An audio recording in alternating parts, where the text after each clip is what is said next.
Bab 375. Lantai 5. Tidak peduli Kelvin Mo dan yang lainnya, warrior yang juga duduk bersila, dan kemudian mulai berlatih. Pada saat ini, suara roh pedang tiba-tiba terdengar di kepalanya. Aku sarankan kamu pergi ke lantai 5. Lantai 5. Warrior yang sedikit mengernyit dan bertanya dalam hati. Kekuatan kamu saat ini adalah alam pemenang puncak, sudah sangat stabil, tetapi untuk naik ke alam spiritual, dibutuhkan banyak energi spiritual langit dan bumi.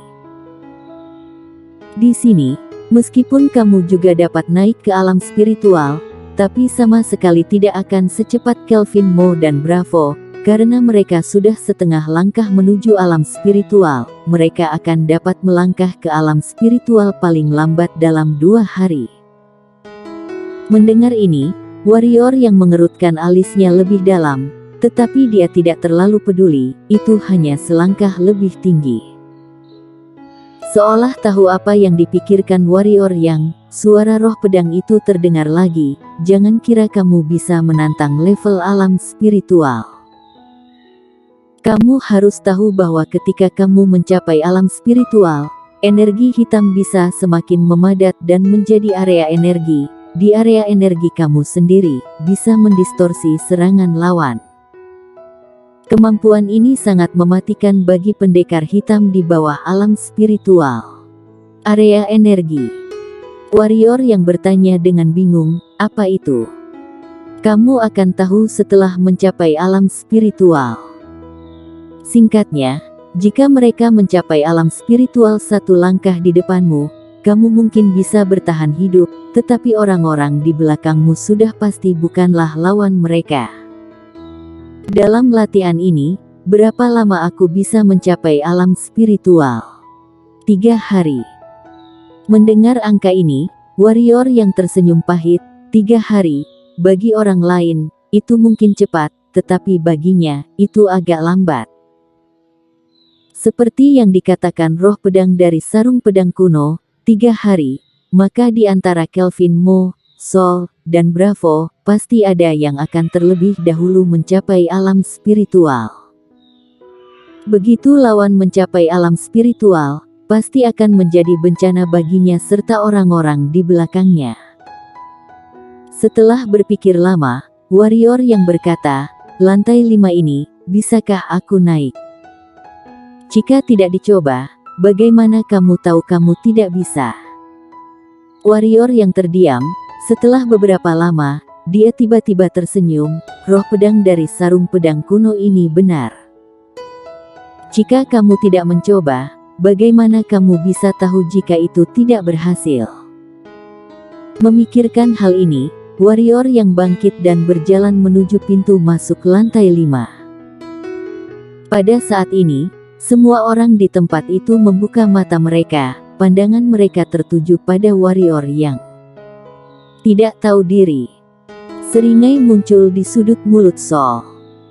Kelvin Mo mengerutkan kening, dari sorot matanya terlihat sedang berpikir. Sorot mata Bravo malah menunjukkan minat yang besar. Mengabaikan pandangan semua orang, warrior yang berjalan perlahan menuju pintu masuk lantai 5. Di pintu masuk lantai 5, terdapat lapisan tipis pelindung warna biru. Pelindungnya sangat jernih, bersinar menyilaukan. Selain itu, tidak ada apa-apa yang luar biasa. Melihat cahaya pelindung warna biru ini untuk waktu yang lama, warrior yang menggerakkan pergelangan tangannya, pedang tulang naga muncul di tangannya, dan energi hitam di dalam tubuhnya melonjak dan langsung mengalir ke pedang tulang naga. Pada saat yang sama, api hantu juga melekat pada pedang tulang naga. Jari kakinya sedikit berputar, dan hening sejenak, tubuh warrior yang tiba-tiba berbalik tajam, pedang tulang naga di tangannya menebas ke arah cahaya pelindung warna biru. Boom! Begitu pedang menyentuh cahaya pelindung warna biru, ekspresi warrior yang berubah, karena kekuatan yang menakutkan memantul kembali dari cahaya pelindung itu, lengannya tiba-tiba mati rasa, dan kemudian dia langsung terpental. Setelah terpental hampir 10 kaki barulah jatuh ke tanah. Konyol. Sarkasme di wajah Sol sangat jelas. Kelvin Mo menggelengkan kepalanya, lalu menarik kembali pandangannya. Sedikit kekecewaan melintas jauh di dalam mata Bravo, dan kemudian dia juga menarik pandangannya. Warrior yang berdiri perlahan, melihat ke tangan kanannya, terlihat sebuah luka merah di antara ibu jari dan jari telunjuknya. Dengan tangan terkepal, tatapan warrior yang tertuju pada pelindung energi biru, kali ini, matanya terlihat keseriusan yang belum pernah ada sebelumnya. Dengan tubuh fisiknya, pertahanannya dipatahkan oleh pantulan lawan. Tentu saja, yang terpenting adalah api hantu tidak ada efek terhadap cahaya pelindung warna biru ini. Apa sebenarnya cahaya pelindung warna biru ini? Jangan melawan dengan cara keras, karena bahkan jika kamu mencapai alam spiritual, dan kemudian menambahkan kekuatan penuh kamu tidak akan dapat mematahkan cahaya pelindung ini. Ketika warrior yang bingung, roh pedang dari sarung pedang kuno kembali terdengar di kepalanya. Kenapa? Tanya warrior yang.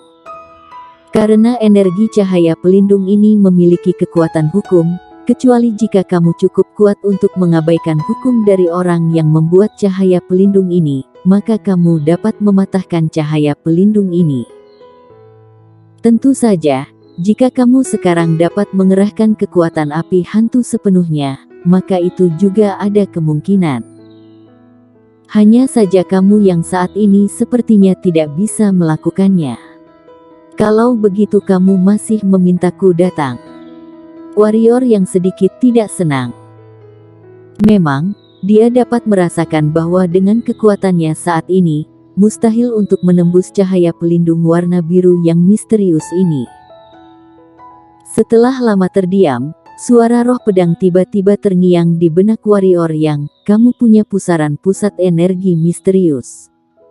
Mungkin itu bisa membantumu masuk. Mendengar itu, mulut warrior yang berkedut. Memang, warrior yang juga percaya jika pusaran pusat energi misterius ini bersedia, pasti bisa memecahkan cahaya pelindung warna biru ini. Hanya saja, pusaran pusat energi misterius ini tidak mendengarkannya sama sekali. Tapi dia masih tidak mau menyerah, dia ingin mencoba lagi. Warrior yang berjalan ke cahaya pelindung biru lagi. Semua orang di tempat membuka mata mereka dan memandangnya, tetapi mereka segera kembali menutup mata mereka, dan Bravo yang ada di samping sama sekali tidak membuka matanya. Di mata Kelvin Mo, Sol, dan yang lain, warrior yang benar-benar tidak tahu diri, karena mereka tahu dengan jelas apa cahaya pelindung warna biru itu. Ini diatur oleh Dewa Pendekar generasi pertama. Tujuannya adalah untuk mencegah orang-orang kecuali pewaris Dewa Pendekar memasuki lantai 5. Adapun mengapa generasi pertama melakukan ini, mereka tidak terlalu jelas. Mereka hanya tahu bahwa di dalam tempat ini, semua pewaris Dewa Pendekar yang keluar dari sini telah sangat meningkat kekuatannya. Sederhananya, lantai 5 ini adalah tempat Dewa Pendekar turun-temurun. Jika orang lain ingin masuk, itu hanyalah mimpi di siang bolong.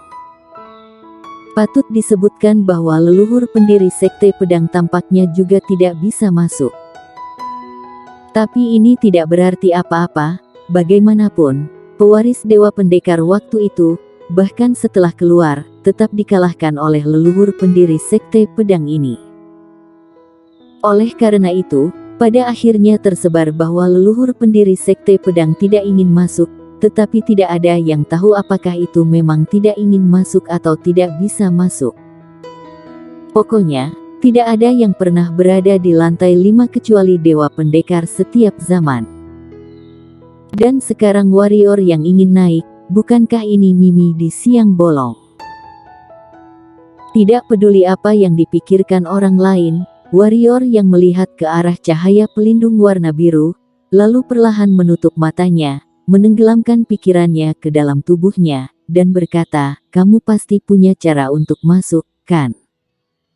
Pusaran pusat energi diam, tidak ada reaksi sama sekali.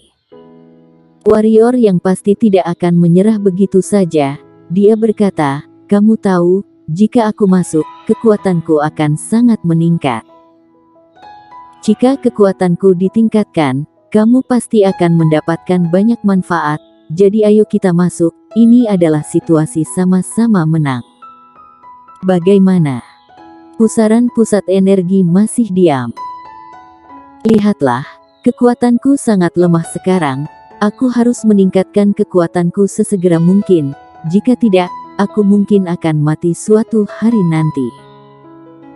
Aku mati, tidak ada untungnya juga bagimu, malah akan jelek bagimu. Kamu pasti tidak ingin melihat situasi ini, kan? Jadi, jika kamu hanya perlu membantu sedikit saja, kita akan bisa masuk. Setelah masuk, aku pasti akan dapat dengan cepat meningkatkan kekuatanku, dan kemudian selama hampir 1/4 jam, pusaran pusat energi tidak bereaksi sama sekali, seolah-olah tidak mendengar kata-kata warrior yang membuat warrior yang sangat kesal.